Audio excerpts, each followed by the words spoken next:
Le matin du 29 août 2016, Marie attendait chez elle l'arrivée de sa fille, qui devait amener ses petits-enfants pour passer la journée avec elle. Cependant, ils ne sont pas venus. Après quelques messages restés sans réponse et des appels non décrochés, elle a décidé d'aller chez la famille. En arrivant à la porte de la maison, Marie a été surprise par quelque chose de totalement inattendu. Un mot sur la porte disant « N'entrez pas, appelez la police ». De nombreuses affaires que nous couvrons sur la chaîne touchent profondément les sentiments des gens. Étant donné que la grande majorité concerne des actes extrêmement cruels envers des personnes innocentes et qui bien souvent sont motivés par la pure méchanceté du criminel. Une autre réaction très courante est le choc que ces affaires provoquent en raison de la brutalité de certains crimes. Cela soulève la question de savoir jusqu'où quelqu'un peut aller simplement dans l'intention de faire le mal. Comme chez vous, ces histoires suscitent souvent en moi les mêmes situations, réactions et réflexions. Mais l'affaire d'aujourd'hui dépasse largement ses limites. Parce que le criminel, qui selon lui avait pour seul objectif de cacher un secret, a réussi inutilement à exécuter toute une famille à la hache. Dans un crime barbare et cruel qui a choqué toute l'Irlande. Aujourd'hui, vous allez découvrir l'affaire du massacre de la famille Howe.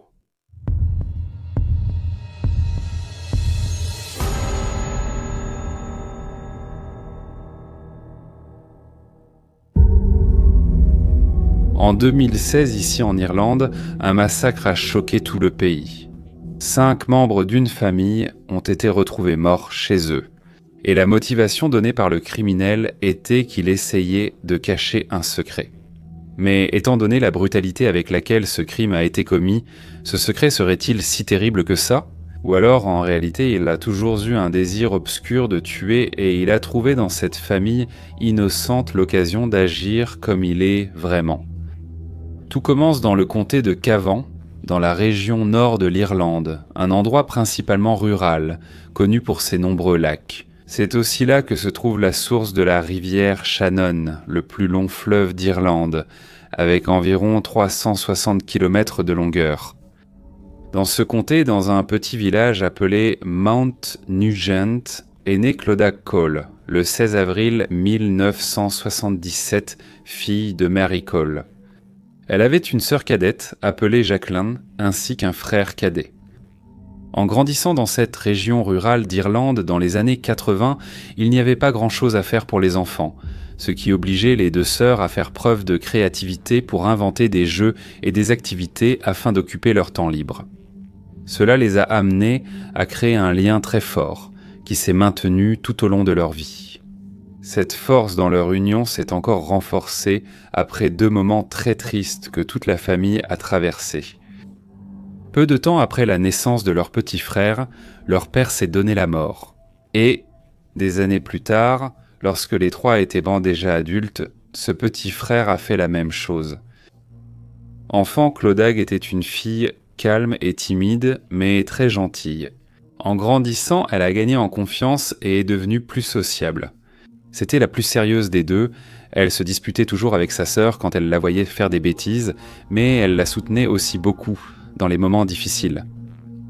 Clodagh était une élève très appliquée et studieuse, et dès qu'elle a terminé le lycée, elle est allée au St. Patrick's College, à Dublin, où elle a commencé à étudier la pédagogie.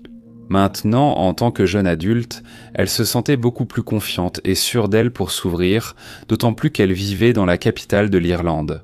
Et cela a donné lieu à une vie sociale beaucoup plus animée, qui comprenait souvent des fêtes et des boissons, mais sans excès. Bien qu'elle soit maintenant plus extravertie, elle n'a jamais cessé d'être une personne responsable.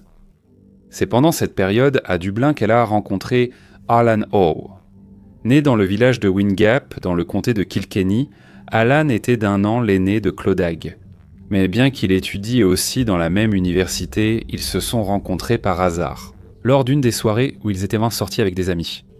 Il n'a pas fallu longtemps pour qu'ils commencent une relation. Peu de temps après, certains changements dans son comportement ont commencé à apparaître. Clodagh a arrêté de boire définitivement, à la demande de son petit ami. Et il a aussi commencé à l'accompagner pratiquement partout. Selon sa famille et ses amis, la relation avec Alan occupait pratiquement tout son temps. Cependant, elle semblait heureuse, amoureuse, et c'était tout ce qui comptait. Alan, en fait, ne s'entendait jamais vraiment avec sa famille. Il entretenait une relation amicale avec sa belle-sœur, Jacqueline, et avec sa belle-mère, Mary. Et les deux avaient beaucoup de mal à créer le moindre lien avec le jeune homme, car il semblait qu'ils n'avaient pratiquement rien en commun. Jacqueline, en particulier, l'a décrit comme étrange et comme quelqu'un qui menait une vie complètement opposée à la sienne. Peu après leur diplôme en 2002, le couple a officialisé leur union lors d'une cérémonie à la chapelle de leur université. Jacqueline a été choisie pour être l'une des demoiselles d'honneur et elle est allée avec Clodagh choisir sa robe de demoiselle d'honneur. Cependant, lorsqu'elle a retrouvé sa sœur, Alan était également là. Évidemment, Jacqueline a trouvé sa présence étrange, mais ce qui l'a le plus dérangé, c'est qu'il a dit qu'il était là pour pouvoir donner son avis. Sur la robe, elle a immédiatement dit non, qu'elle n'allait pas essayer des robes devant lui.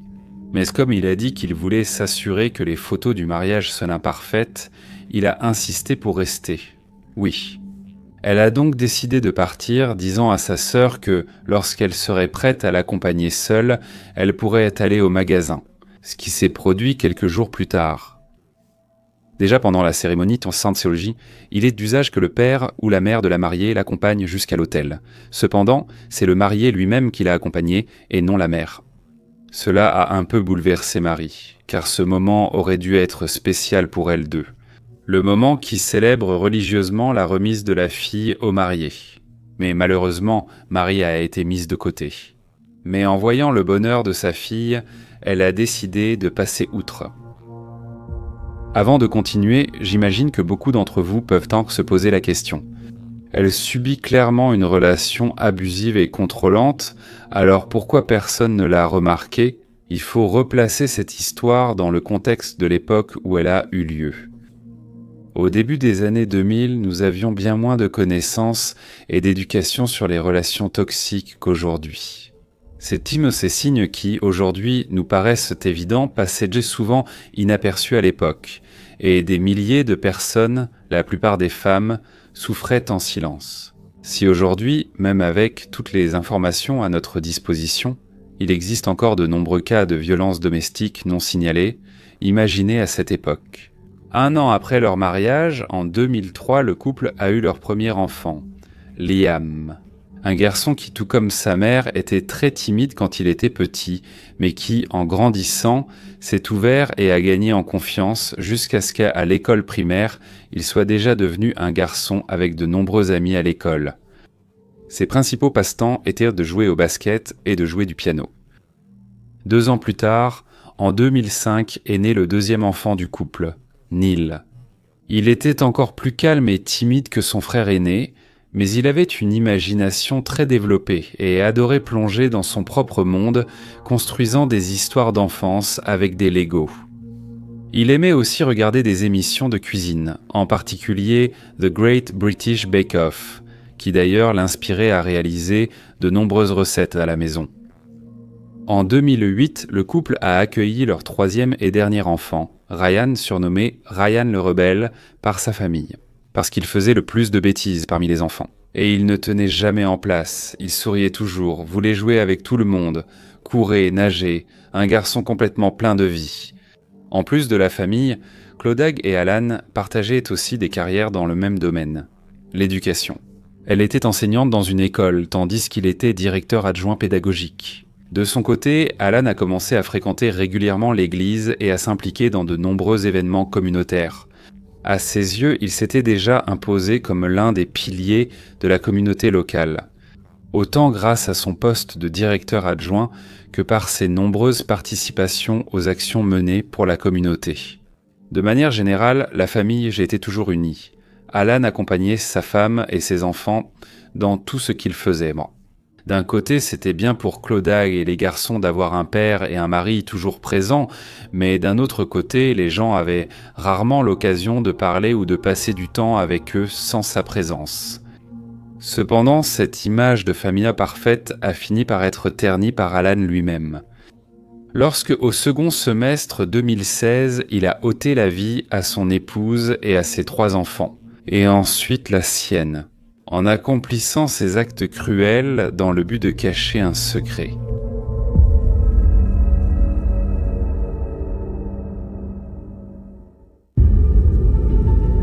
Un dimanche, le 28 août 2016, la famille venait de rentrer d'un voyage et il leur restait un jour avant la reprise des cours.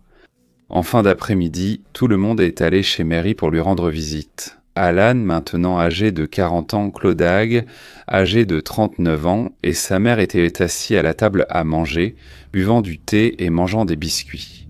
Les garçons âgés respectivement de 13, 11 et 6 ans sont restés dans le salon. Les adultes ont discuté du retour imminent à l'école, mais Alan a montré une certaine appréhension à l'idée de reprendre le travail. En effet, 2 mois auparavant, en juin, lui et un employé avaient eu une violente dispute. Cependant, pendant les vacances d'été, la situation n'a pas été résolue, encore moins apaisée. Ce que personne ne savait à l'époque, c'était la raison de cette dispute, qui ne sera révélée que lors de l'enquête sur l'affaire. 21h, la famille a commencé à se préparer à rentrer.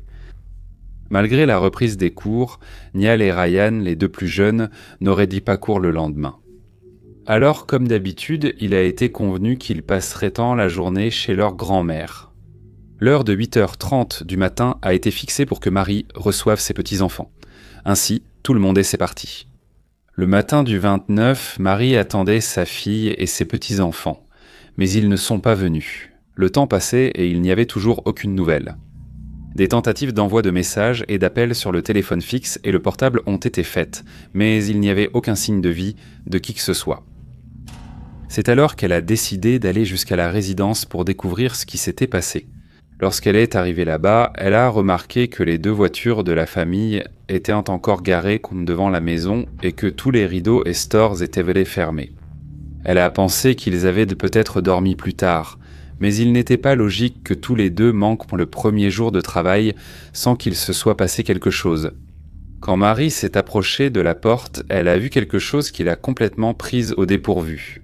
Un mot avec un message écrit dessus. « N'entrez pas, appelez la police ». Elle a reconnu l'écriture de son gendre et a alors décidé d'appeler les autorités. Elle est restée dehors, craignant ce qu'elle pourrait trouver à l'intérieur. Alors arrivés sur les lieux, les enquêteurs sont entrés dans la résidence en utilisant la copie de la clé que Marie avait.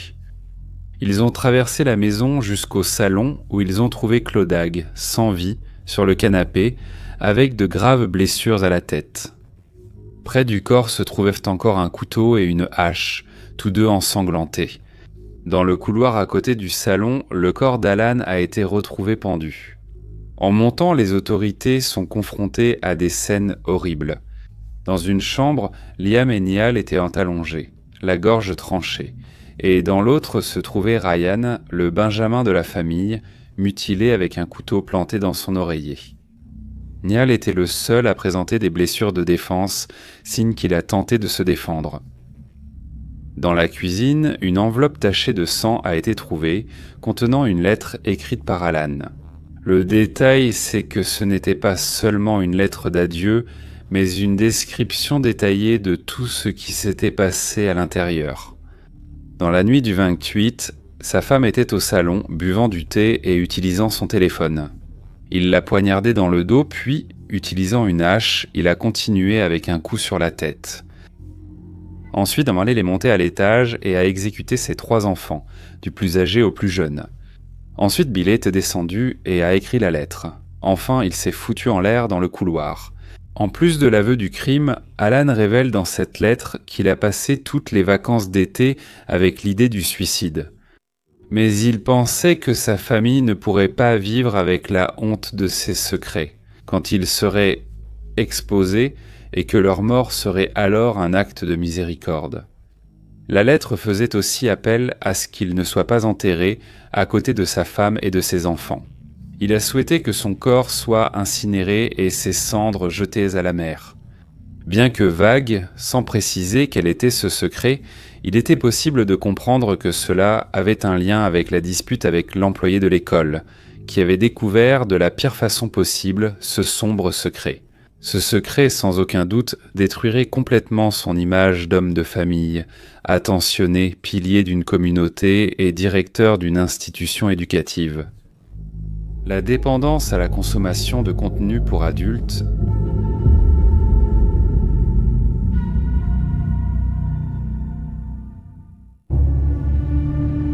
Fin du premier semestre 2016, Alan a été surpris par l'un des professeurs de l'école, en train de regarder un film pour adultes et de se toucher dans sa propre salle de classe de l'établissement.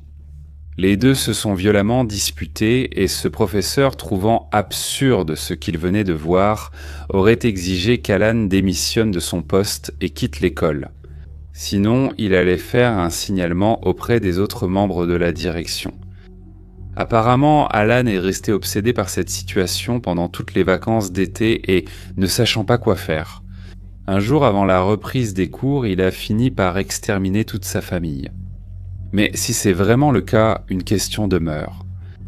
Était-il vraiment nécessaire d'une telle brutalité, utilisant des couteaux et une hache contre des personnes qui n'avaient rien à voir avec cela à cause d'un acte de miséricorde ? La police a engagé le directeur clinique de l'hôpital central psychiatrique, le professeur Harry Kennedy, pour analyser son état psychologique, sur la base des notes de ses médecins et psychologues, et aussi sur la lettre retrouvée sur la scène du crime. Selon son analyse, Alan présentait un besoin aigu d'approbation sociale, très probablement généré par cette pression excessive qu'il s'imposait à lui-même en tant que référence dans la communauté. Il aurait également développé une obsession intérieure à l'idée que sa dépendance au contenu pour adultes et les problèmes conjugaux qui en découlaient puissent être découverts. Ce serait une rupture totale de cette image parfaite qu'il voulait cultiver. Cette obsession a mené à une dépression intense qui finalement l'a conduit à un épisode psychotique ayant abouti au meurtre de sa famille et à son suicide. Ah, mais avant de continuer, je voudrais ouvrir une petite parenthèse ici pour parler de cette analyse du professeur Kennedy. Certains points de cette analyse soulèvent de nombreuses questions, principalement une. Il est important de préciser que cette analyse a été faite sans que le professeur Kennedy n'ait jamais examiné le patient, en se basant uniquement sur les notes de ses collègues et la lettre écrite par lui. Un autre point important à souligner est que dans aucune des notes des médecins et du psychologue, il n'était fait mention d'aucun symptôme de dépression chez Alan. Mis à part cette anxiété euphorique due à l'épisode de l'école, il n'y avait aucun signe qu'il souffrait d'un épisode aigu de dépression. Mais indépendamment de ces questions, la police a décidé de suivre cette version. Le 19 décembre 2017, après les analyses du professeur Harry et les preuves présentées au tribunal, le jury a soutenu la décision de déclarer officiellement Alan Howe responsable de la mort de sa femme et de ses enfants. Mais l'annonce officielle a été faite sans préciser le motif. Cela n'a pas du tout plu à Marie et Jacqueline, car la décision finale ne désignait que le responsable, mais pas la raison. Malgré la perte irréparable de Clodagh et de ses enfants, Marie et Jacqueline ont continué à se battre pour obtenir davantage de réponses. C'est aussi pour que cette tragédie de la famille Howe serve d'exemple, pour que les femmes et les enfants victimes d'abus et de violences domestiques sachent qu'ils ne sont pas seuls et qu'ils doivent chercher de l'aide avant qu'il ne soit trop tard. Il restait encore beaucoup d'incertitudes concernant ce qui s'était passé lors des événements de la nuit du 28 au 29 août, dans la nuit de lundi à mardi. Le crime avait-il vraiment été un acte psychotique ou une action préméditée ? Certaines preuves, apparemment ignorées par les enquêteurs, soutiennent la théorie de la préméditation.